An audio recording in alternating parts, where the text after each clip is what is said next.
Yeah, I think most people go through life and they suppress what's really underneath, right?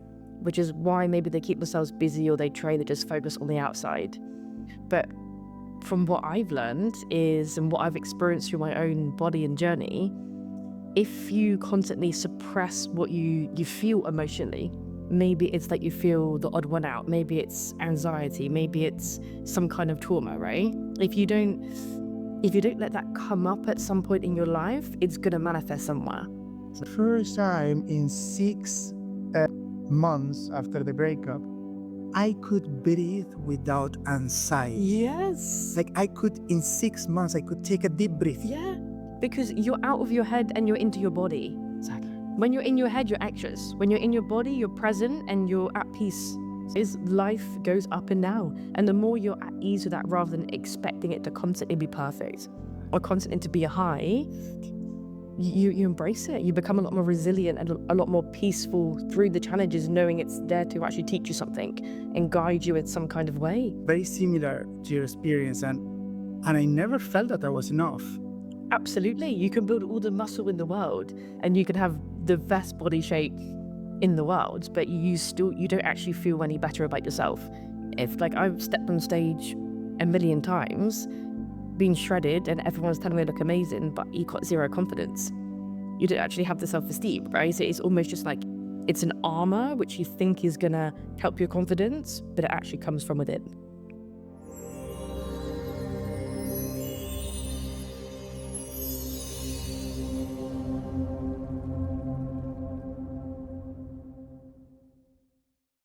Hello, hello, hello. Hey, everyone. Welcome to the first episode of Beyond You Season 2. I'm quite excited today because besides having an incredible guest speaker here, okay, we're going to talk about one of my favorite topics. And it's about body. And not the body of perhaps the aesthetic side of it, the fitness side of it, or the nutrition. Yes, that's important.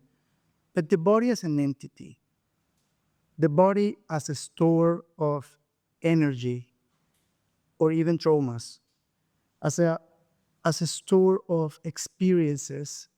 Because yes, our mind can always suppress anything that make us sad or hurt us. And that's the main function of the mind. However, the body will always remember. And it's really important for us to know how to tune with it and connect with it.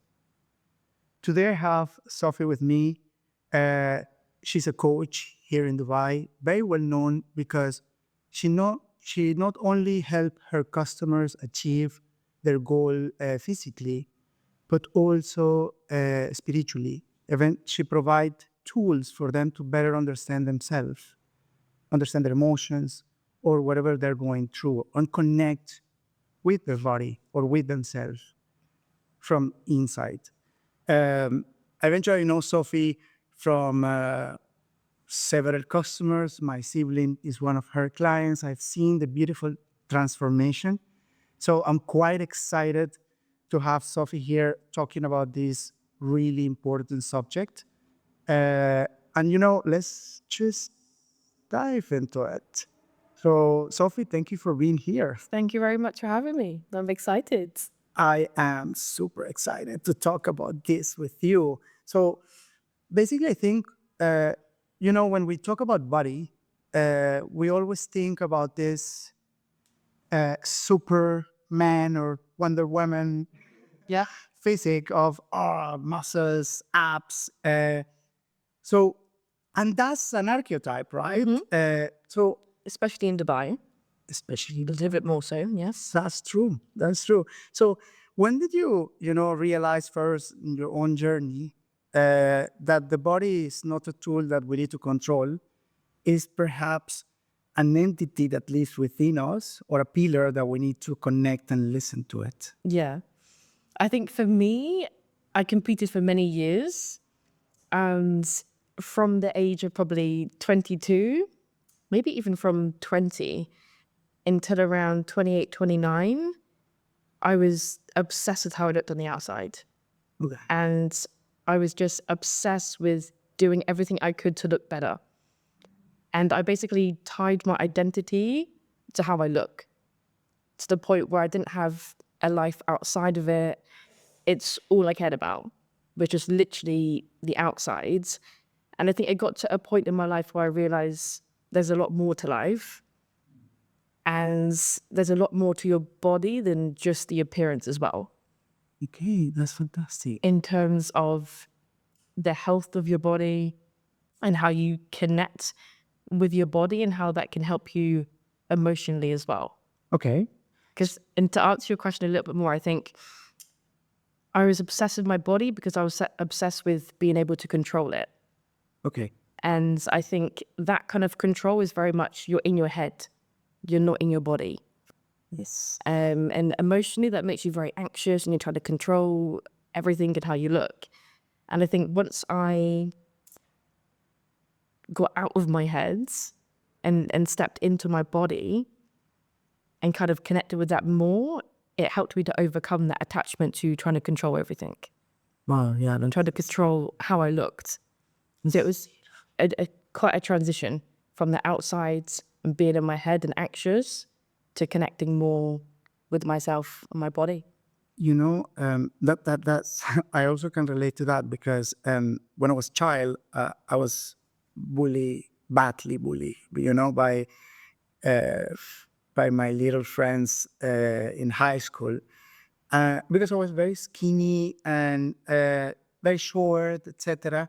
So when I grew up in university, I decided to build that archetype of being super muscular and super built up, etc. Right? And what I noticed is that I developed an identity around that look, around that body, very similar to your experience, and I never felt that I was enough. Absolutely. You can build all the muscle in the world and you can have the best body shape in the world, but you don't actually feel any better about yourself. If like I've stepped on stage a million times, being shredded and everyone's telling me I look amazing, but you got zero confidence. You don't actually have the self-esteem, right? So it's almost just like it's an armor which you think is gonna help your confidence, but it actually comes from within. That's beautiful. You know, I think when you realize that you're more than your look and your body, right? Uh, is when you eventually touch something inwards within you, right? To overcome that little mask that you have. I think in my case, I remember back in 2019, I had an accident, so I lost mobility in my arm, right, and I couldn't work out for 8-9 months, and I went into a great depression because for me, my body was my currency. As hard as it sounds, Absolutely. You live for it, right? exactly, and and I was my validation was my body. It's funny because even when you look into my Instagram, everything was about my body. Yeah.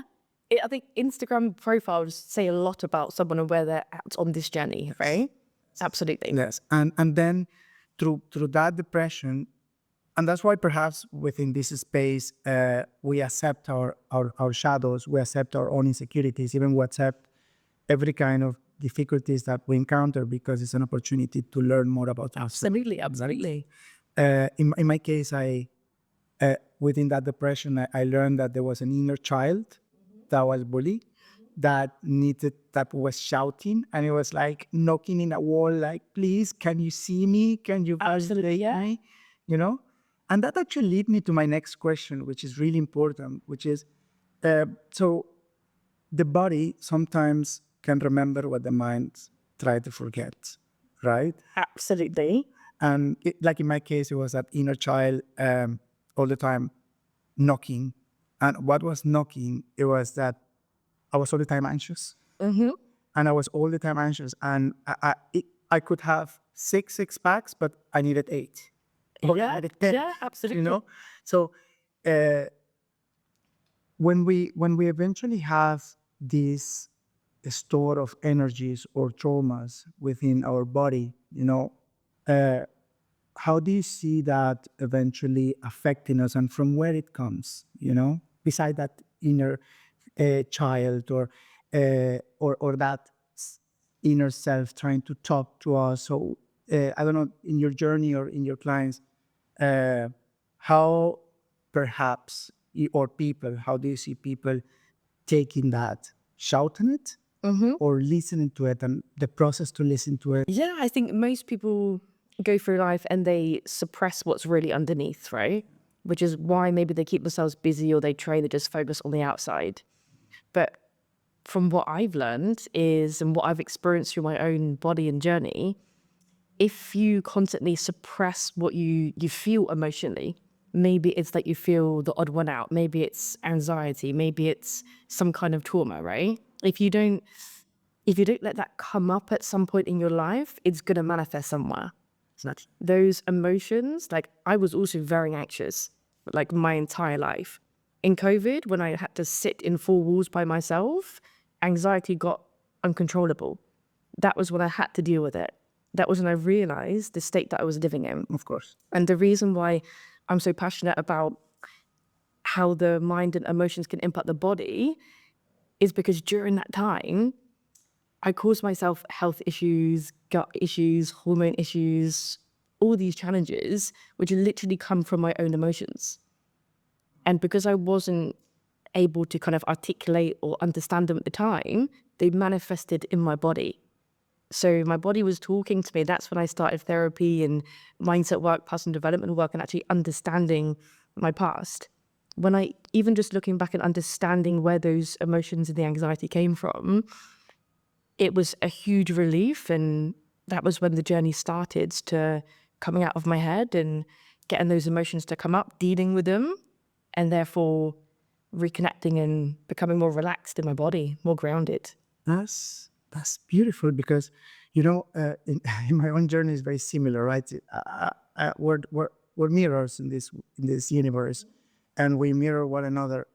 I remember last year when I went through my breakup, I had so many issues in my gut. Yeah, we spoke about this. Yeah. Yeah, I went to emergency room 3 times because of my stomach. I had a stomach failure. I had a horrible gastritis. The medics even thought that I had an ulcer. And it's funny because when they did the endoscopy, there was nothing there. This is the thing. I had all the tests done under the sun. Same thing. Everything came back fine. And there was one of my mentors at the time which told me if everything's come back fine, there's only one thing that's left. And it's anxiety. Exactly. It's suppression of your emotions, which stay stuck in your body and they cause disease. And this is where autoimmune diseases, all these things come from. Exactly.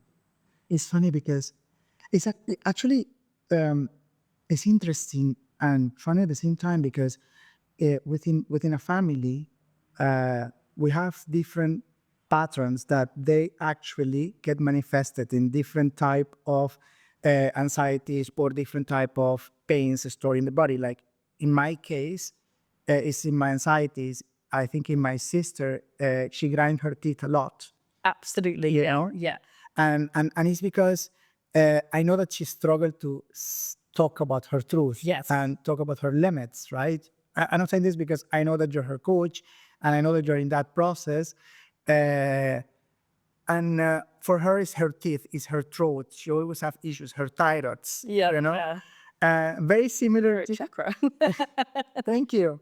That's the throat chakra, 100%. And for me, is my anxieties, is my stomach. Yeah. And that's the solar plexus, right?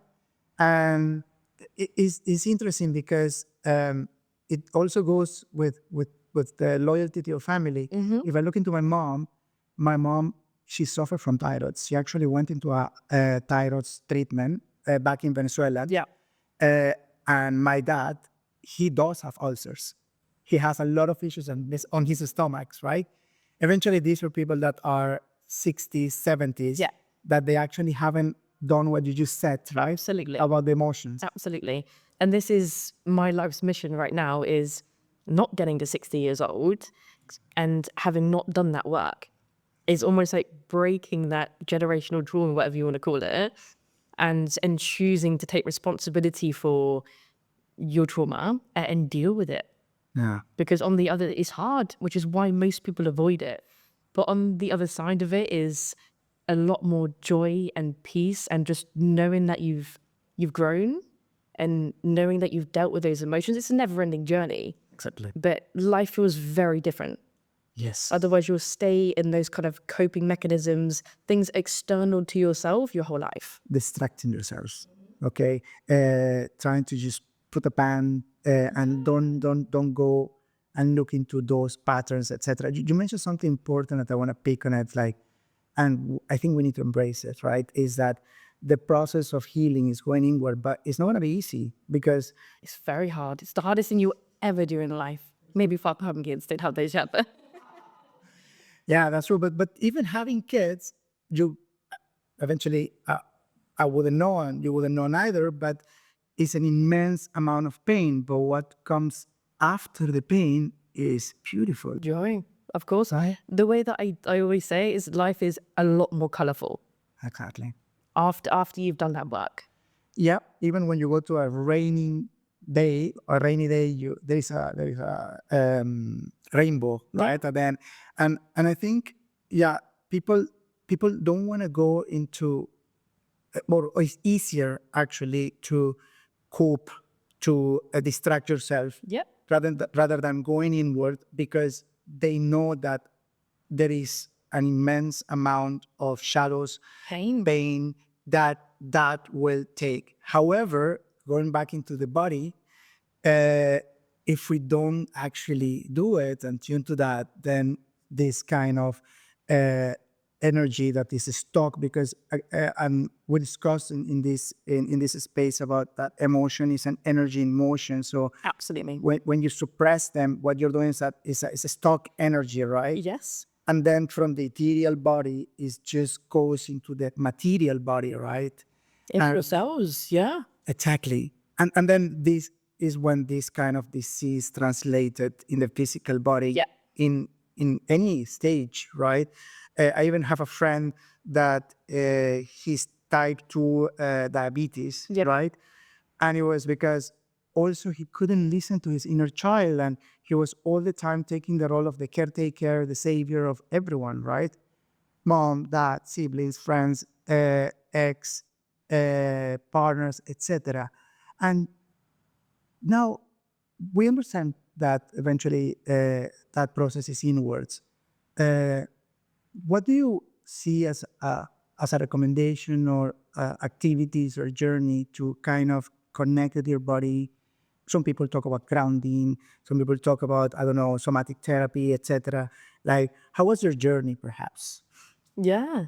I think my journey was very much a combination of understanding what had happened in my past mentally, right? Doing the mindset work, but also doing the work, as you said, to kind of move the emotions through your body and to feel them in your body and to work through them as well. So it was working with many mindset coaches, etc., to kind of go back and unravel that and understand it. Then once it comes up, it's it is allowing that to come through your body, right? So I think being in nature Nice. is a huge one. A lot. Like Bali all the way. I agree. Honestly, there's just something about being in nature which is just very healing. And you connect with yourself and you're present with your body, which in a place like Dubai doesn't happen that often, right? Busy city, hustling mode. So being in nature, just literally also just sitting with yourself and not moving your body. I think especially when you're riddled with anxiety, we're constantly moving, agitated, restless, is sitting in silence. Meditation. I started meditating even just 10, 15 minutes a day, and just the act of literally sitting with yourself. And there's been many studies done to show that you heal your cells by doing that, just by sitting in solitude.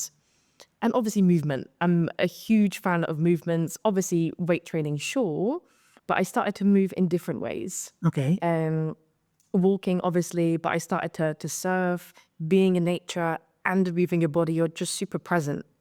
I started to do aerial hoop, and yeah, just the act of just literally connecting with your body in different ways. I love this. Just being like super present with it. Yeah. You don't think about anything else. Love that. I actually did exactly the same when I was going through my breakup last year.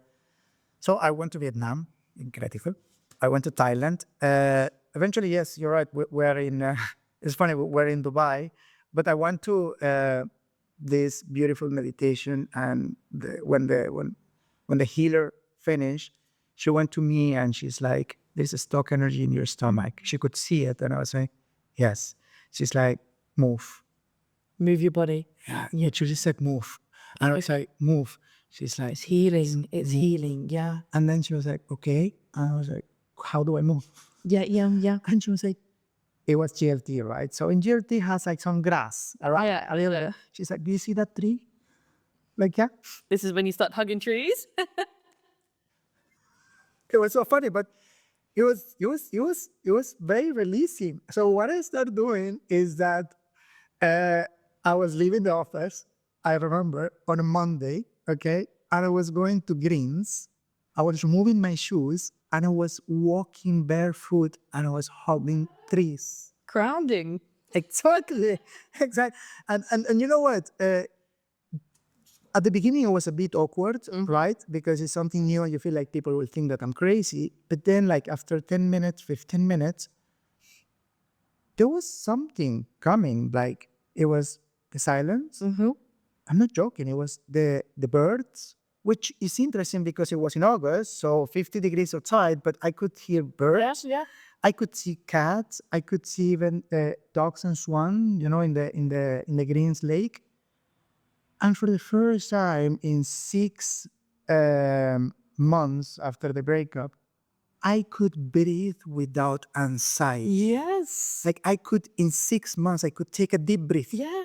Because you're out of your head and you're into your body. Exactly. When you're in your head, you're anxious. When you're in your body, you're present and you're at peace. You cannot be anxious when you're in the present moment. And the best way to be in the present moment, one of them, is by connecting with exactly what your body's doing. Exactly. Which again, when I started the surfing or the aerial hoop, like when you're learning a skill, you're not thinking about anything. So you literally go from here to here. You're learning a skill, how your legs moving, how you're balancing. It's super therapeutic. And it reminds me, I saw this guy he basically combines mental therapy with surfing. Okay. And this is his approach I love that. to healing, or obviously there's many different approaches, but it's that anchoring in your body and doing the work in your mind. I love it. I feel like you can't do one or the other. Of course. If you just do the mind work, I think I heard Jay Shetty say this once, you can do all the kind of trauma, go back to your past, but if you don't move your body, if you don't exercise, you've got zero release. You can't just sit on the sofa and understand what happened and be fine. Yes. You have to do both. Yes. This is why I combine this approach with my clients now. Okay. It's okay, they train and that's a part of it, but it's also regulating their emotions outside of training as well. They have to go hand in hand. I love that. I love that you apply it on you, okay?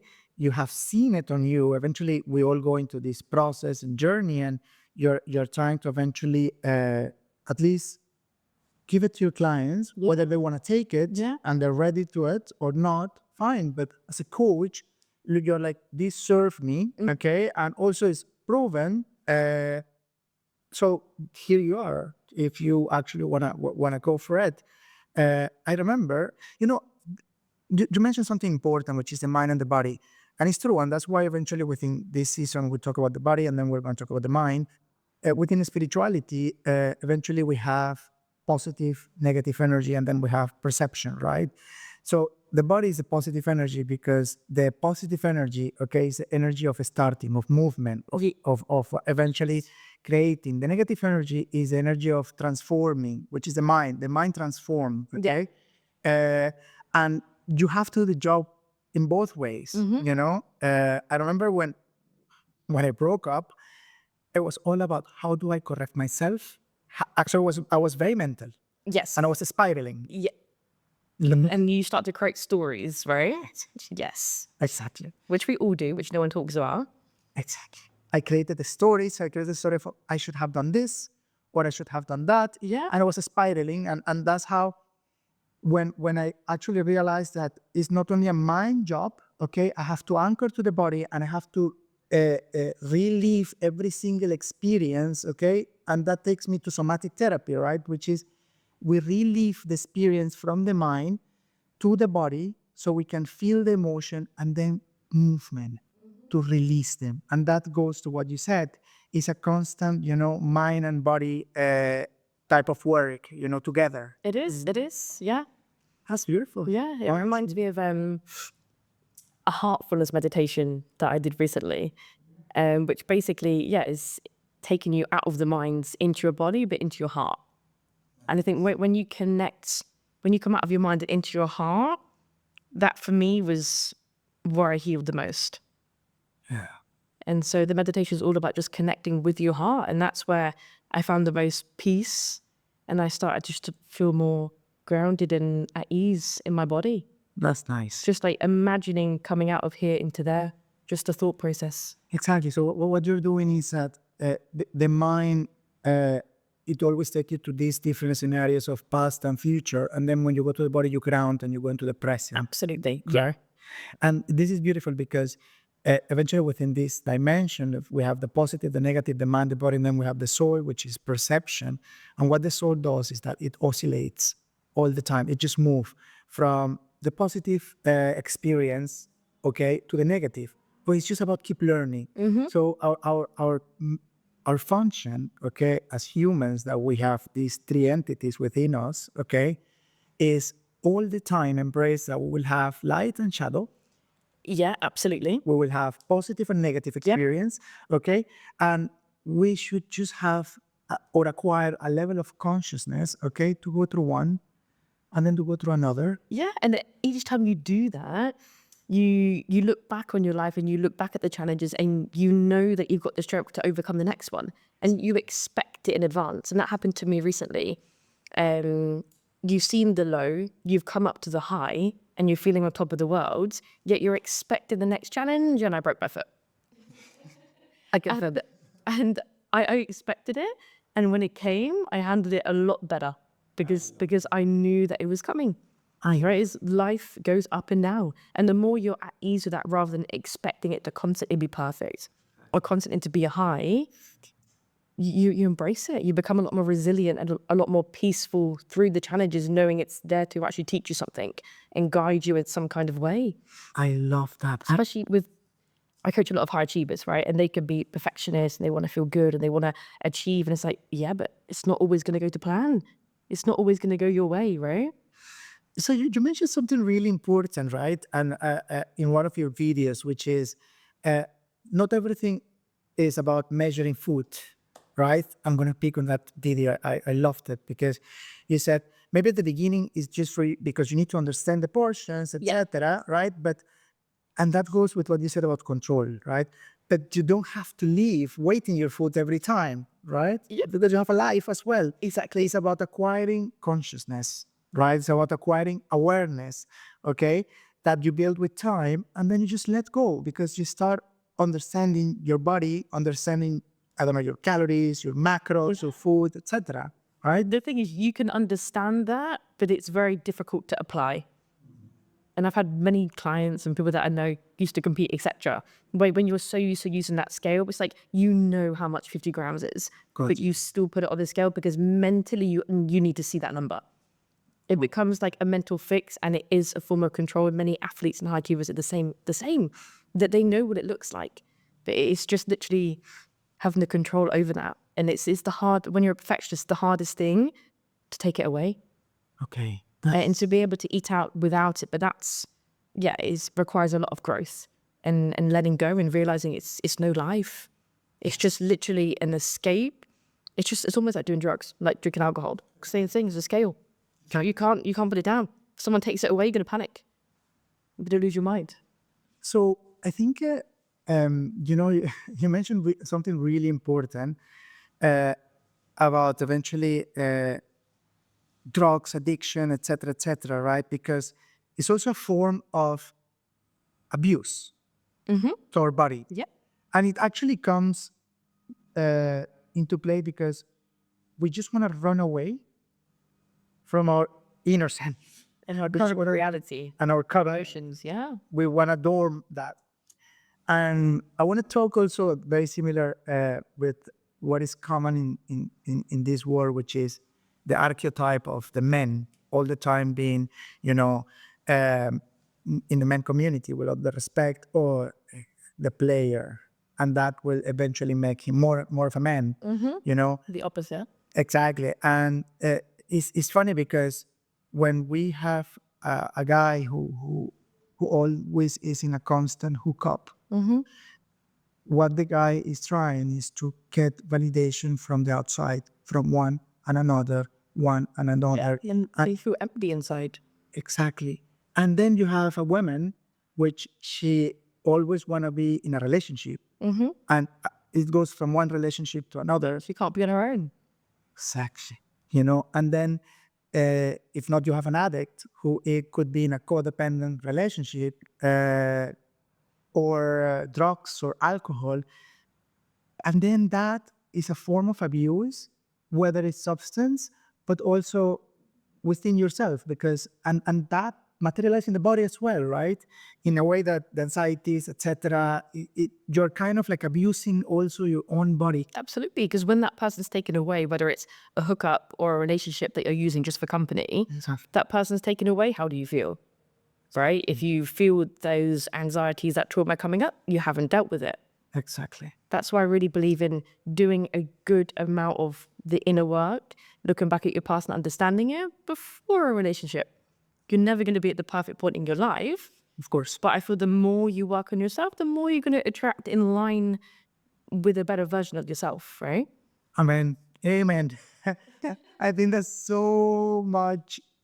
Well, that phrase, I don't want to jump into the episode of Soul, is important because we are one with the universe, right? And we always want to attract the perfect relationship, but it's synchronicity.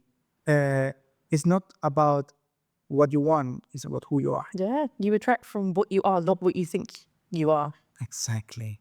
Now, I want to talk about something important, right? And and this has been beautiful because we talk about the body as a store of traumas, energy, how to eventually connect with it, which are the eventually techniques to ground yourself, to listen to it, nature, etc. And we talk about how even we have these forms of abuse with our own body, right? Also, what I want us to touch a bit is on how the body can be a great compass or a guide, okay, to make decisions, right? Because going back into your mind, the mind could be at times very confusing, right? And it can like, shall I go back to my ex? But I miss a person. Yeah. Exactly. So the mind is all the time in this, and again, it's because there is a pattern, right? That the mind acquire, or there is a loyalty to family, etc. So the mind is really confused, and you don't know which decision take. You mentioned something important, which is silence and patience and solitude, right? I think, but I'll let you. What do you think could be that way of how the body can be a great compass or a great guide for you to keep down? I think it's intuition. And I think women have this obviously a lot more than men do. True. Men have it, women are more in tune to it. I think it's just trusting your gut, right? Everyone says that, but it's literally just, if someone was to put you on your deathbed and ask you like, what is the decision right now? Like you would say it immediately. It's in your body already. We just avoid it and you don't want to face it. Let's say if, you're going for a breakup or you're considering it, right? It's fine, it's fine. Your body is telling you. And going back to the gut, right? Exactly. Like if you're in a situation and like, if you got like gut issues or like your body's always showing you things. Maybe it's a rash or your skin's coming out and something. I've seen all sorts of autoimmune responses, red spots everywhere. Your body's actually externally talking to you a lot as well. Exactly. But also, in terms of your intuition, like you know it in yourself. It's just being brave enough to actually to listen to that and to take action in line with it. Because if you don't now, you will pay the price later. 100%. So, it's funny because in my previous relationship, my body was screaming. Actually, in all my previous relationships, Probably for longer than you should have, right? We've all been there. exactly, we've all been there, and it's funny because every 6 months my gastro was like, "Oh, you're again." Yeah. It was like, what's happening right now? The gastritis, what's happening? So and it's true, because if I would have actually tuned to the body, and listened to it, and just say intuition, okay, say inner voice, say anything. If I would just switch off my brain, go back into these moments of silence, solitude, or meditation, and then just listen to the body. There's a great technique actually that I learned, which was, so I remember there were many times I wanted to come back to my ex, etc. So I was in silence, and I just stand, and I used to put my hands in my body, and I used to put my mind was blank, blank. I breathe 4 or 5 times, and then I ask myself, do I really want to come back to my ex? And then I let my body be a pendulum. So if my body was leaning forward, it was a yes. It was leaning backward, okay, it was a no. Absolutely. Yeah. It was no all the time. Yeah. And I asked so many times because the mind was very confused, but the body was no, no. And other people, for example, I know that within meditation, what they do is that they ask a question, and if they feel discomfort in the body, then it's a no. Yeah. And I think, as we said, that's the best way. It's just about creating these moments of solitude and silence. It is. And I think it's important to have that solitude. Maybe, yeah, it's 10, 15 minutes of meditation, sure. But I also think that to connect with your body and yourself, you also have to spend time on your own. Exactly. In general, right? Not be around people all the time. Not be around your current partner or ex, or whatever it was. So they're not there, which puts you in your head, not in your body. It's not being around friends all the time. It's a balance, of course, but if you went for a week's holiday on your own and you're with yourself and your mind and your body would start talking to you. Yeah, exactly. And even just having the comparison as to how your body feels when maybe you're not around certain people versus when you are, right? If you start to feel more relaxed and your gut suddenly healed, which happened to me, so okay, I'm out. Exactly. You're right. I think that I can relate to that because so eventually one of my loyalties is that I was afraid of being alone, I was terrified of being alone. So I used to create. I can relate to that, right? Stuck in toxic relationships.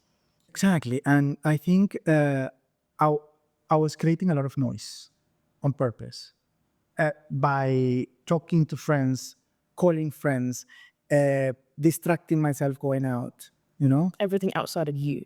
Exactly. Because the noise was just to block my inner voice because I didn't want to hear it. Yeah. It's unbelievably painful. Exactly. And when I actually decided, because I couldn't contain my body anymore, I couldn't be anymore in the hospital. Okay. Yeah.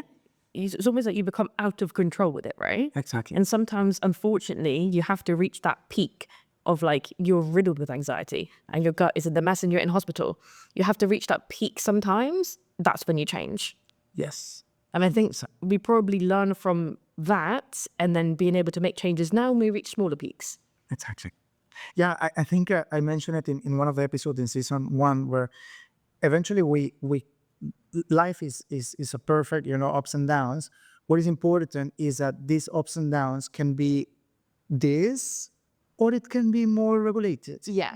And sometimes when we zoom out, an issue that it was so big, then it becomes very small. So when you zoom out, instead of being like this, it's more like this. Yeah. As you learn to regulate your emotions more. Exactly.